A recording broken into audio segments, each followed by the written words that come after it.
യോനായുടെ പുസ്തകം 3-ാം അധ്യായം 5-ാം തിരുവചനം. നിനിവയിലെ ജനങ്ങൾ ദൈവത്തിൽ വിശ്വസിച്ചു. അവർ ഒരു ഉപവാസം പ്രഖ്യാപിച്ചു. വലിയവരും ചെറിയവരും ഒന്നുപോലെ ചാക്കൊടുത്തു.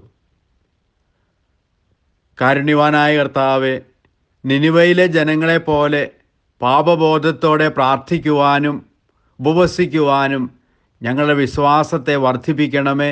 ആമേൻ. ദൈവം നിങ്ങളെ സമൃദ്ധമായി അനുഗ്രഹിക്കട്ടെ. നമ്മുടെ കർത്താവ് ഈശോ മിശിഹായുടെ കൃപയും പിതാവായ ദൈവത്തിൻ്റെ സ്നേഹവും പരിശുദ്ധാത്മാവിൻ്റെ സഹവാസവും നാം എല്ലാവരോടും കൂടി ഉണ്ടായിരിക്കട്ടെ, ഇപ്പോഴും എപ്പോഴും എന്നേക്കും. ആമേൻ.